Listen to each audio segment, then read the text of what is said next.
Look around your house right now. Your phone, your shoes, your coffee maker, the couch you're sitting on. Almost every single one of those objects crossed an ocean inside a steel box before it ever reached you. Now here's the part almost nobody thinks about. There is a very good chance that steel box, the actual container itself, was built by one of 3 companies in one country. And that country isn't the one that shipped your package. More than 95% of the standard shipping containers on Earth are made in China. Not a lot, not most. 95%. A level of control so total that the United States government has officially compared it to the country's grip on semiconductors, except almost nobody outside the shipping industry has ever heard of it. And the story doesn't stop at containers. The same handful of Chinese companies also build the trailers those containers ride on, the cranes that lift them off the ships, and increasingly, the ships themselves. This isn't a supply chain quirk. It's a decades-long government-backed campaign that turned an unglamorous steel box into one of the most quietly powerful choke points in the global economy. Powerful enough that in 2025, the White House declared it a national security threat and started charging foreign ships money just to dock in American ports. Nobody planned for a wooden crate from the 1950s to become one of the most contested pieces of industrial real estate on the planet. But that's exactly what happened. One factory, one government subsidy, and one abandoned Western industry at a time. So how did one country come to control the box that the entire world economy moves in? Here are 6 reasons China dominates the global shipping container industry, counting down to the moment Washington finally admitted just how exposed it really is. Number 6. The number isn't a rounding error, it's total control. Start with the number because it has to hold up, or nothing else in this video matters. According to a 2022 investigation by the U.S. Federal Maritime Commission, 3 Chinese manufacturers, China International Marine Containers, known as CIMC, along with Dongfeng and CXIC, produce roughly 82% of the world's shipping containers on their own. Add in smaller Chinese producers, and the same report puts China's total share above 95%. Commissioner Carl Bentzel, who led the investigation, put it plainly. Essentially, all 44 million standard-size containers moving global trade were manufactured in China. The remaining sliver goes to niche regional variants that barely register on a global scale. It gets more extreme in specific categories. Industry outlet Splash 247 reported in 2026 that Chinese factories now build more than 95% of the world's dry cargo containers. And nearly 100% of the world's refrigerated containers, the specialized boxes that move meat, produce, pharmaceuticals, and vaccines across oceans.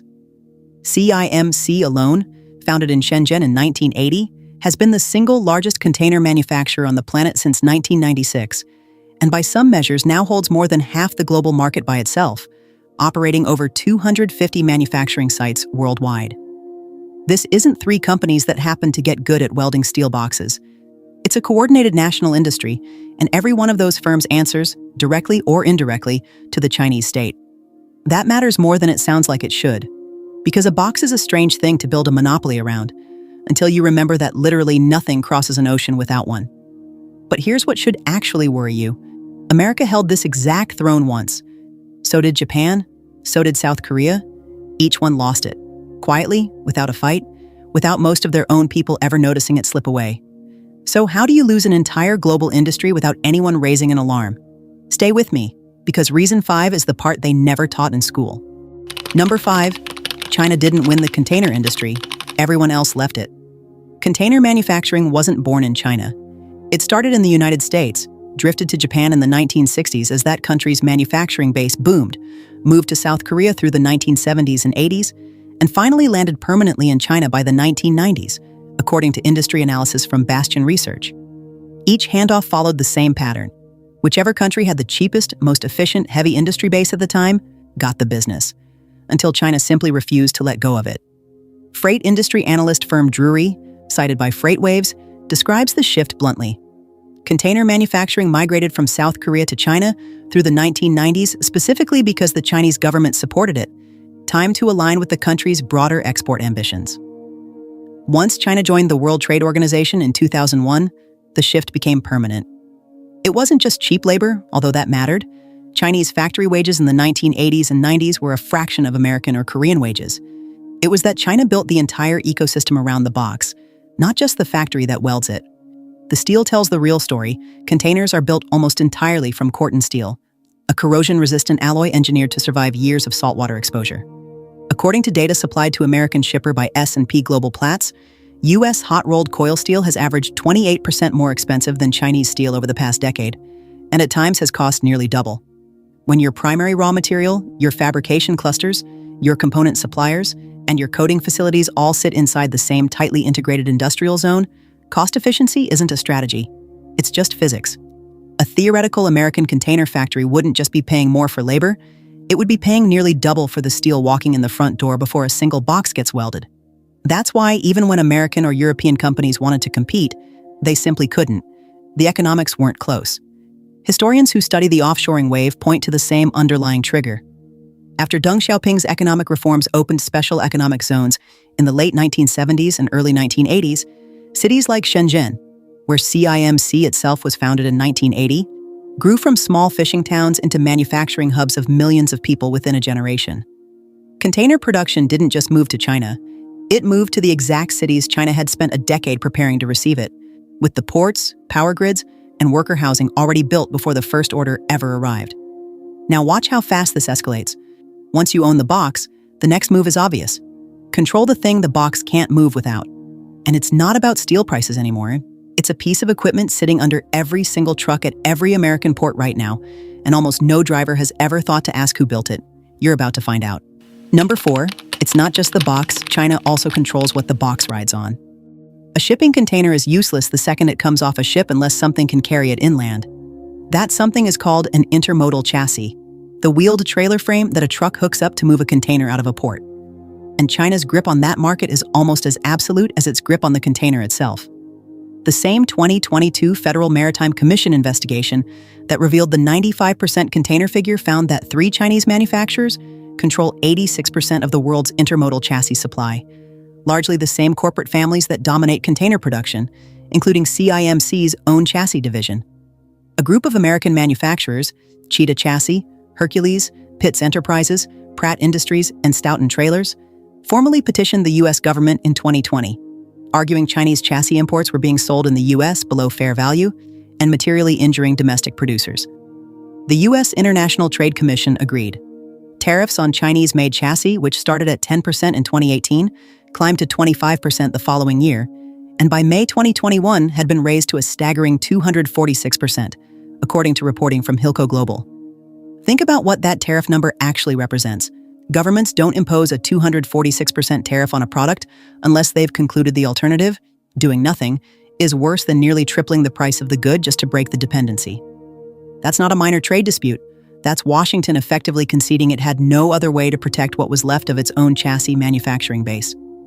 Now there's only one link left in the chain that isn't Chinese built yet, the machine that actually lifts the box off the ship. And this is where the story stops being about money and starts being about something Congress is calling, out loud, a national security threat. What's hiding inside those cranes is worse than you think. Number 3, the cranes lifting your packages off the ship are Chinese built and they're listening. Every shipping container in America eventually has to pass under a massive ship-to-shore crane, some standing over 400 feet tall, to get off the vessel and onto land.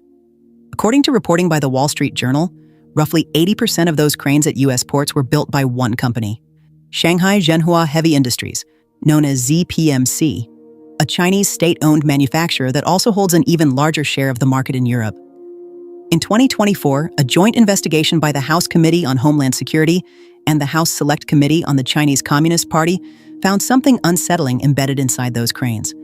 Cellular modems capable of remote access, installed on ZPMC equipment at multiple U.S. ports that were never requested by port operators and never listed in any equipment contract. Committee Chairman Mark Green stated the investigation found vulnerabilities that could allow the Chinese Communist Party to conduct espionage and disrupt the movement of cargo through American ports. ZPMC publicly denied the cranes posed any cybersecurity risk, but the concern wasn't hypothetical enough for Washington to ignore. CBS News reported that the Biden administration committed $20 billion toward port security upgrades and began laying groundwork to replace ZPMC cranes with domestically built alternatives, a policy the current administration has continued to push. The stakes go beyond spying. Gary Herrera, president of a West Coast longshoremen's local, told CBS News that at automated terminals, dock workers increasingly have no manual override if something goes wrong with a crane's control system. meaning a huge share of America's containerized trade, worth close to $500 billion moving through the ports of Los Angeles and Long Beach alone last year, physically depends on machines built and serviced by a strategic rival. Chris Krebs, a cybersecurity consultant for CBS News, put it in stark terms, calling the crane dependency the single largest cyber risk currently facing the United States. Not because of a confirmed attack, but because of what a single coordinated shutdown at a handful of West Coast megaports could do to an economy that runs on just-in-time delivery. It's worth pausing on how normal this arrangement looked for 2 decades. ZPMC cranes weren't smuggled in or hidden. They were purchased openly, installed by the same port authorities responsible for American trade security. Because ZPMC simply built the best, cheapest cranes available anywhere in the world, nobody was hiding the dependency. Nobody was really looking for it either, until it was already sitting in more than 200 ports. So China doesn't just build the box, it doesn't just build the trailer, it built and installed the machine deciding how fast cargo moves through America's busiest ports. And that's not market share anymore. That's leverage. And leverage doesn't stay quiet forever. Here's exactly what happened the moment the world tested it. Number 2, when demand spiked, so did the price. And not by a little. Market dominance is only dangerous in theory until the moment it gets tested. For the shipping container industry, that moment arrived during the pandemic. As global shipping demand surged in 2020 and 2021, container prices didn't just rise, they roughly doubled compared to pre-pandemic levels, according to the Federal Maritime Commission's own reporting. FMC Commissioner Carl Benzel noted in the agency's findings that the United States had recognized its dependence on products like semiconductors as a strategic vulnerability, but had not yet grasped its equally total reliance on containerized shipping equipment. The American Prospects coverage of the same FMC investigation went further, describing an industry where state-owned Chinese monopolies had the power to manipulate prices and weaken rivals. Alleging that as pandemic-era demand spiked, Chinese manufacturers appeared to deliberately slow production at points, tightening a supply squeeze they were uniquely positioned to control. Whether or not intent can ever be fully proven, the structural reality is what matters. When the world suddenly needed millions more containers at once, there was no meaningful alternative supplier anywhere on Earth to absorb that demand. No backup factory in Ohio, no overflow capacity in Germany, just China alone, deciding how fast the presses could run. And every retailer, every manufacturer, every port on the planet waiting on that decision. The ripple effects reached far past the shipping industry itself. Container shortages and rerouted vessels became a quiet driver of the empty shelf moments American shoppers lived through in 2021, feeding directly into a broader inflation story that dominated headlines for 2 straight years. Almost none of the coverage explained the actual mechanism. That a genuine bottleneck sat inside a monopoly on steel boxes most people had never thought about once in their lives. That's the real danger hiding inside a 95% market share. Not what happens on a normal day, but what happens the one day the world actually needs a backup plan and finds out there isn't one. And that exact realization is what finally pushed Washington off the sidelines. What the US government did next is happening right now as you watch this. Number 1, Washington just declared economic war on the box itself. On April 9, 2025, President Trump signed Executive Order 14,269, titled Restoring America's Maritime Dominance, directing the U.S. Trade Representative to respond to what an official USTR investigation had already concluded. That China's decades-long campaign to dominate shipbuilding, port equipment, and maritime logistics had severely damaged American competitiveness and created national security exposure. The investigation, formally opened in 2024, after a petition from 5 national labor unions, drew nearly 600 public comments and 2 days of congressional hearings before USTR issued its final action. The response wasn't symbolic. Starting October 14, 2025, the United States began charging new port service fees on Chinese-owned, Chinese-operated, and Chinese-built vessels arriving at American ports. Fees based on net vessel tonnage that were structured to climb from roughly $50 per ton toward $140 per ton over 3 years, according to trade law firm Wiley. USTR simultaneously opened a separate process to consider new tariffs specifically targeting ship-to-shore cranes and other Chinese-built cargo handling equipment, a direct response to the ZPMC concerns already alarming Congress. Then, on November 1, 2025, everything shifted again. Following a trade and economic agreement between President Trump and President Xi Jinping, USTR formally suspended the port fee action for 1 full year, effective November 10, 2025 through November 9th, 2026, according to the agency's own Federal Register notice.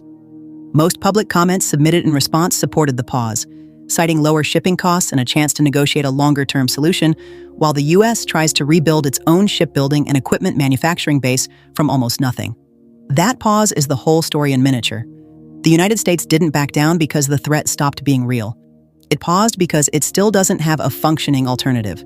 No fleet of American-built cranes ready to replace ZPMCs, no chassis factories ready to absorb 86% of global demand, no container plants able to match Chinese steel costs. Washington identified the choke point, declared it a national security priority, wrote an executive order about it, and then still had to negotiate a truce. Because you cannot tariff your way out of a dependency, you never built the capacity to escape. Putting it together. Go back to the number that opened this video. 95%, not a majority, not a strong lead. Total structural control over the steel box that the entire global economy still depends on to move anything, anywhere, by sea. That number didn't happen because China got lucky. It happened because one country built the steel supply, the labor force, the government backing, and the industrial ecosystem to make competing with it economically impossible, and then quietly extended that same playbook to the trailers, the cranes, and increasingly the ships themselves. Every one of those 6 pieces reinforces the next. Cheap, integrated steel production made the containers dominant. Container dominance funded the expansion into chassis. Chassis and container control together made Chinese firms the default supplier port authorities turned to when they needed cranes too. And once containers, chassis, and cranes were all sitting inside the same handful of state-linked companies, the pandemic simply proved what critics had warned about for years. A monopoly this complete doesn't need to announce that it has leverage. The leverage announces itself, the moment demand spikes and there's nowhere else on Earth to turn. The same manufacturing base that produces 95% of the world's containers is the one supplying 86% of the world's chassis. The same national strategy that put ZPMC cranes in 80% of American ports is the one that let Chinese firms allegedly tighten supply when the world needed containers most during the pandemic. And all of that together is exactly what forced a sitting U.S. president to sign an executive order titled Restoring America's Maritime Dominance, only to pause its own response within the year because the alternative infrastructure simply doesn't exist yet. This was never really a story about steel boxes.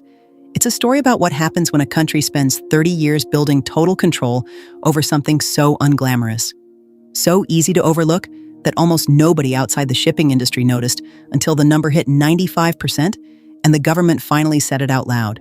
Drop a comment. Which of these 6 surprised you most? The fact that China controls nearly 100% of the world's refrigerated containers? Or the fact that Washington had to pause its own national security response because it still doesn't have a replacement? Because next time you order something online, remember, it isn't just the product that crossed an ocean to reach you. So did the box it traveled in, and almost everything that lifted, carried, and moved that box along the way.